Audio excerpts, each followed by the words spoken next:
This is Tar Heel Talk, an in-depth look at the issues and people making news in North Carolina. Here's your host, Sonia Williams.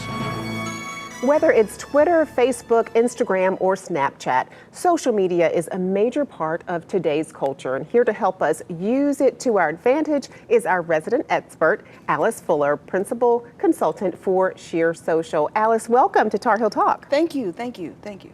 Now, social media, it can be used for better or for worse. And we've seen that firsthand, whether it's through GoFundMe pages or with the recent incidences with Roseanne Barr and her Twitter account and having to lose her show. Yeah. So why is social media such a powerful tool? I think if you break that down into social and media has always been a powerful tool. It can be a tool of propaganda. It can be a tool of inspiration. So it's, and then when you add the social on top of the media, because media used to be like a one to many. In other words, you had one station, one radio, one platform speaking to millions of people. But now with social media, everybody is their own media outlet. Everybody is their own news, your own content creator. Everybody now is empowered to share a story, to share their news. And so when you have that type of distribution, and it's not just one source or one studio or one network giving you information, and basically we're sharing it peer to peer to peer to peer over and over and over again. Now you have a circle of influence, probably just as influential as TV, as celebrity. So that's what makes it so impactful. So how can people, with that being said, and knowing how powerful social media can be, how can people use it to their advantage, for the good? Well, there's a couple of ways. One, say if you are a professional, and Google is your best friend to a degree, because you want to be found in search. But usually when you Google yourself, and it can be a little scary, admittedly, some of the first things that come up, Facebook, LinkedIn, Twitter. So you can use the tools of social media to create an online presence for yourself. If there's stuff out there that's bad, say you got a bad Yelp review, you can still use social media to balance that out. Okay, and how can you do that? Because I know a lot of businesses, particularly here in the area, some small businesses who maybe have not had the best Yelp reviews. How can you balance that out? Well, you create your own content. You, again, are your own media outlet. You create the videos.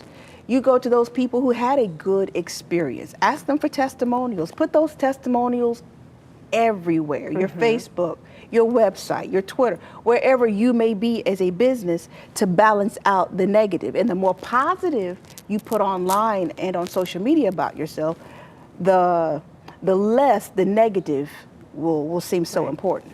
So it's really important to stay engaged. Very important online. to stay, very, very important to stay engaged. But I don't want people to think that you have to be online 24/7. Okay. That is not true. What you do need to do is, yes, engage. And when you see comments, especially on your fan page or your website or whatever, respond to them. Because one of the most important things people want is acknowledgement. More than anything, they want to know that you saw my comment, good or bad. And then we want to know if it is something bad, we want to know that you're taking action. And then the third thing is try to get them off the public platform as soon as possible. That's when old school works. You got a problem, we've approached you on the fan page, Twitter, whatever else. Please, let's make this a more private conversation and pick up the phone if necessary, or go to email. But once you're contacted in that public space, try to make it a more private conversation, and then tell your audience this is how it was addressed. If you can turn a positive into a negative and then report how you made that conversion, that's when that Yelp bad review can turn into a good Right, turn that negative into a positive. Absolutely. Let's talk a little bit about the GDPR. What is that, and what does it mean? Okay, I promise you it is not a curse word. I promise you it is not. It literally means General Data Privacy Regulation. Now, it started in Europe for the most part, because Europe had a big problem with Facebook, and Facebook kind of taking advantage of the power that it had in getting data from users. So Europe said, well, look, Facebook, we're going to put a body of laws, and not just Facebook either. Facebook, any organization that's collecting data through a platform like Facebook, Twitter, or website. They put together a list of rules and regulations to give users more power and empower users to say, hey, how are you using my data? This is some information we want to be made public about how you use our data. And not only that, these are the rules and regulations you must now follow to be compliant so that you can continue collecting our data. One, telling us how you're collecting our data. Is a third party going to have access to this data? And so what happens is how that filters into small businesses here in North Carolina. If you are doing business internationally, if your customers happen to be across the pond, you have to be GDPR compliant. Okay. And it's not hard to do. I would dare say for the last couple of months, you probably have been receiving emails from companies saying, you know what, we had to update our privacy policy. Exactly. That's what they were doing, making sure that they are now informing you how they're using your data, if indeed they're giving it to third-party companies to store it or to distribute it, and then letting you know this is what we've done to make sure that you are more comfortable and more knowledgeable of how this data is being used. I know there have been a lot of concerns about privacy being, or private information being shared with other companies, with third-party companies through social media outlets. So that is something that is extremely important that we understand. Yeah, it's extremely important to also understand that it is a public forum. Don't put all of your dirty laundry on a platform that's public. Two, try to check your privacy settings often. You don't have to do it every day. That's not necessary. But if you'll notice, every 6 months to a year, Facebook is always doing something about privacy and data. So every 6 months to a year, it is good to go back and just check to make sure that your privacy settings are in place the way you want them to be. Because every social media platform is going to go through some changes, because it's always evolving. So it's just wise to Google yourself, you know, a couple of times throughout the year. Yeah, that can be scary, but yeah, it's important. It's important. But also, check your privacy settings. Make sure only my friends, if that's what you want, see this particular information. And also, be sure you have the right friends. And I say that because you have to understand that just because you're not friends with somebody doesn't mean your friends can't share what you shared with a third party, because people can screen grab it. And that's important for people to know, because I know my son is really big, my older son is really big on Snapchat. And he's like, well, it disappears after a certain number of time, after a certain period of time, but that's not necessarily the case, and people need to know that. Yes, because it is still saved on Snapchat servers. If they want to dig it up, they can. They can. And a lot of people do. We're going to take a break. We're going to talk more about this in just a minute. Okay? We'll be back with more on social media after these messages.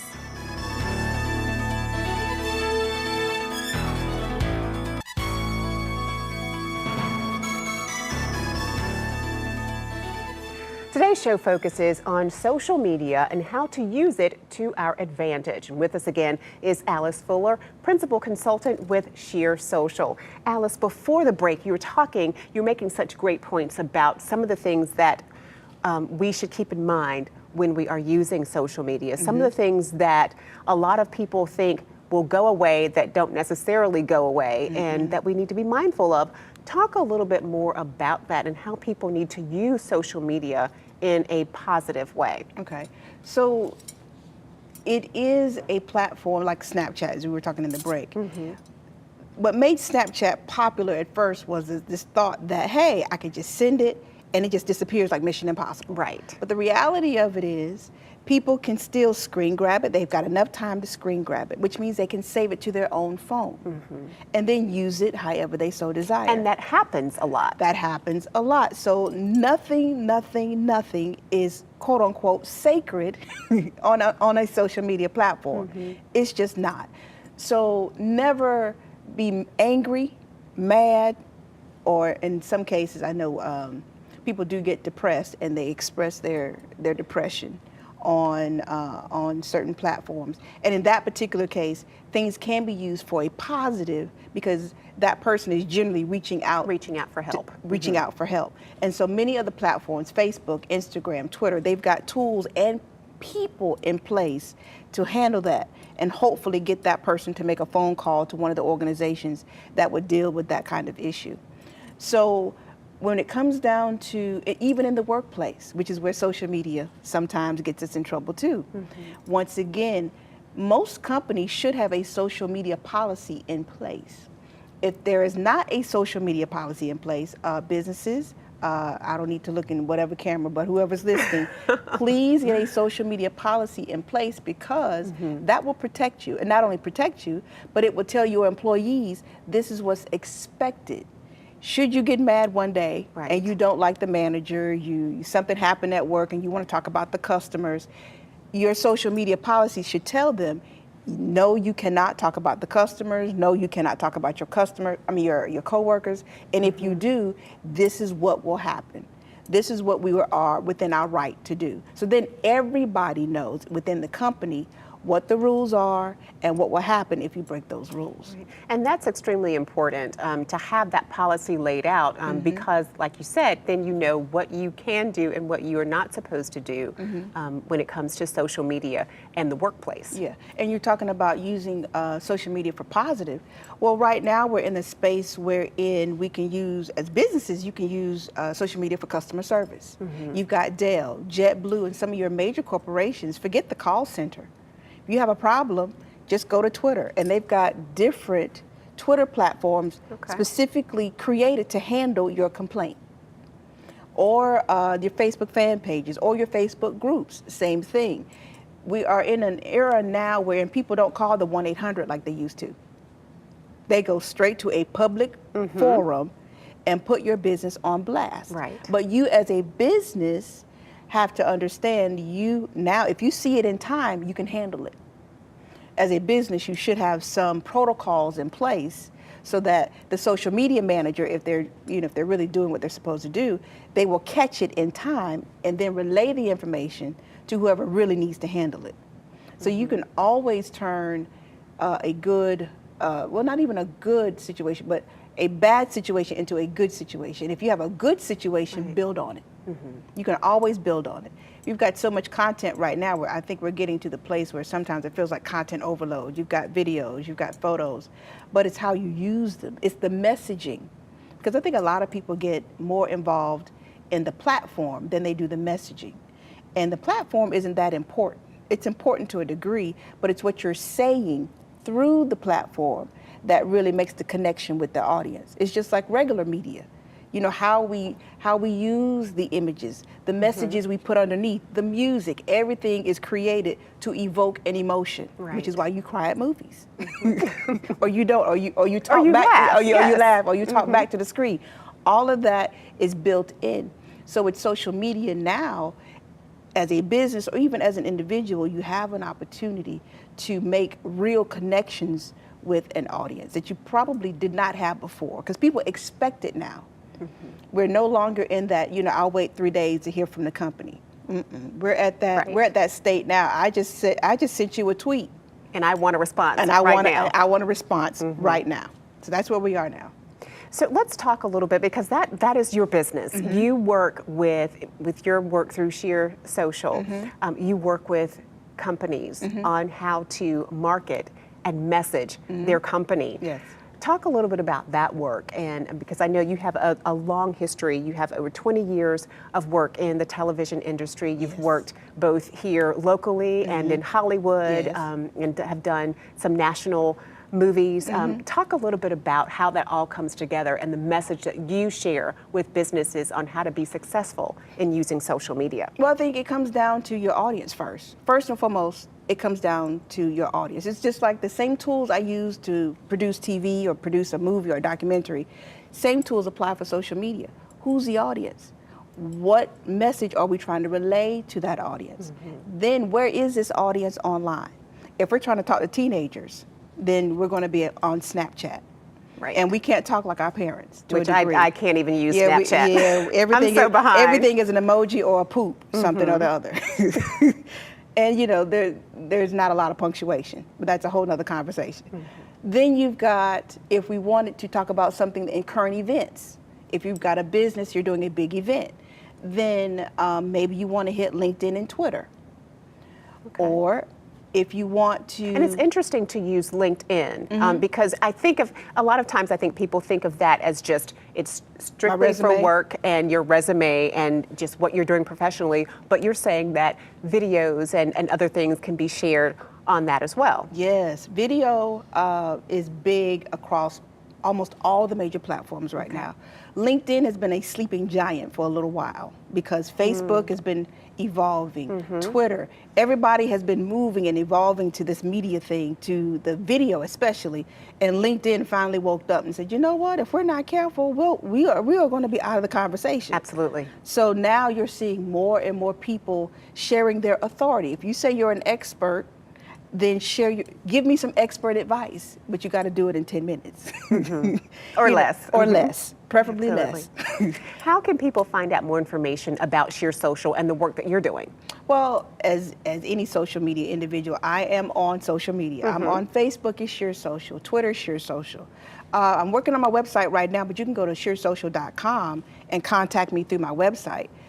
So most of the major platforms, I am there, with the exception of LinkedIn. I am there as Alice Fuller. Okay, all right, and they can always call you at 818-672-6287. Yes, We're and going to take another break. Before that 818, I know a lot of people think, well, is that local? No, it is not. I am a resident of North Carolina, so you will reach me in the state of North Carolina.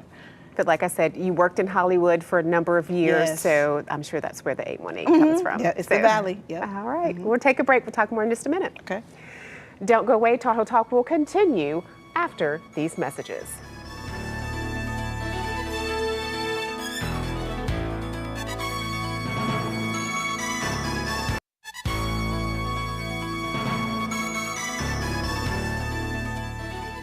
Welcome back to Tar Heel Talk. I'm Sonia Williams. Whether it's Twitter, Facebook, or Instagram, social media is a major part of today's culture. And our guest today has been giving us guidance on how to use social media to our advantage. With us again is Alice Fuller, Principal Consultant for Sheer Social. Alice, thank you again for being with us. Thank you for the invite. Thank you. Now, there are some trends that are going on with social media that we want to talk about, and you've prepared some information for us. The first one, which I thought was really interesting, is by 2020, online videos will make up more than 20% of all consumer internet traffic, 85% in the US.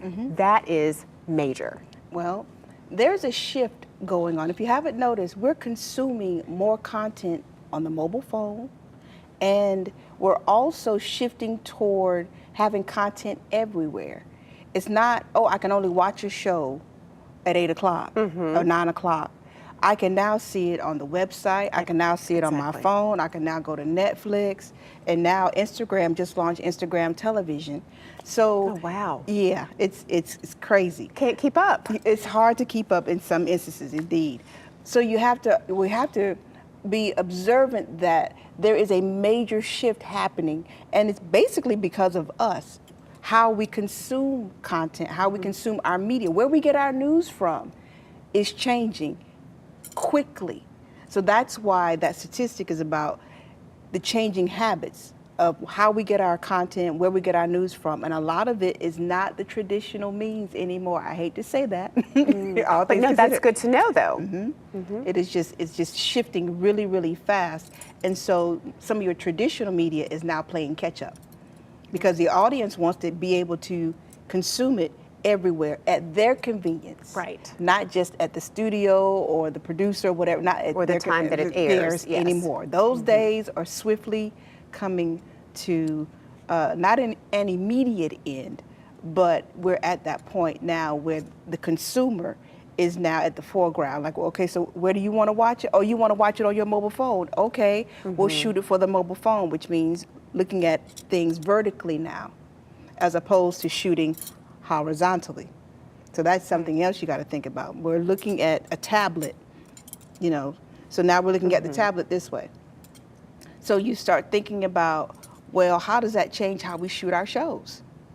Exactly. If people are going to be looking at it on a mobile phone, well, now instead of thinking about, well, how much of the image can we put into a widescreen, now we have to think about, as content creators and as media professionals too, how to get all of the good stuff in that rectangle. So lots of important information, things to be mindful of when you're talking about video and putting it on the web. And another future trend is in the past 30 days, more online video content has been uploaded to the web than the past 30 years of TV content. That statistic blew my mind. Okay, well, think about it. If we are all content creators now, everybody is empowered with these smartphones. Every smartphone now has Video, absolutely. So now you have a camera in your pocket, which is HD now. It's high quality. You can shoot high quality video. You can edit it. And you can edit Yeah. on your phone. There are film festivals around films shot just on mobile phones. So take that in for a second. Because the internet and the technology has evolved so quickly, you can shoot an award-winning doc, an award-winning narrative on a smartphone. Wow. On a smartphone. So think about YouTube. YouTube started 2004. Now, it's not just young people watching YouTube videos anymore. Across almost every demographic, everybody watches a YouTube video throughout the day. Because if you want to know how to do something, you look it up on YouTube. There's a video for everything. When I wanted to change my car filter, the guy said it's going to be $35. I said, that's okay. YouTube is going to show me how to do it for cheaper. Exactly. And so when you start thinking about how much content is being created, how much content is being uploaded, and then we're creating content that we want to see and share. Not to say television is not doing, a great job. Traditional television is not going to go anywhere. However, we now are producers. We are now directors, whether we think of ourselves or not that way. Exactly. And so because of that, you've got more and more content being uploaded as we speak. And you mentioned also another future trend is 50% of all video content is viewed on our mobile devices. And we talked a little bit about that. Yes, everybody looks at things on their smartphone. Everybody looks at things on their smartphone. So the smartphone, as intelligent as it is with the artificial intelligence, we are at a point now where we become reliable. They become reliable sources of information. When you get the news, or you hear somebody at work says, girl, did you hear? Or had you heard? The first thing you do is, if you're not close to a computer, and even if you are close to a computer, you grab your phone. Exactly. And then you say, well, you go to either Google and search it, or you go to Twitter, which is my go-to, and see if it's hashtagged yet. If it's trending, then it must be true to a degree for a lot of people. Right. So that's where we are. So that's why when you start thinking about how we consume information, how we create information, and how reliable the smartphone has become in providing content everywhere for us, when we want it, how we want it. So technically, if I just want to watch how-to videos all day, I could. If I wanted to watch old reruns of HGTV, a show I used to work on, or House Hunters, a show I used to work on, I could. And never actually go to the website. I could just go to YouTube. Right, and that's so important. We have about 30 seconds left in the program. I want you to tell people how they can connect with you because, like you said, you work with businesses on how to use social media to their advantage. I can be contacted through Facebook at Sheer Social. Twitter is Sheer Social. And if you want to connect with me on LinkedIn, it's Alice R. Fuller. There are some other Alice Fullers on LinkedIn, but none look like me. and then you can go to the website.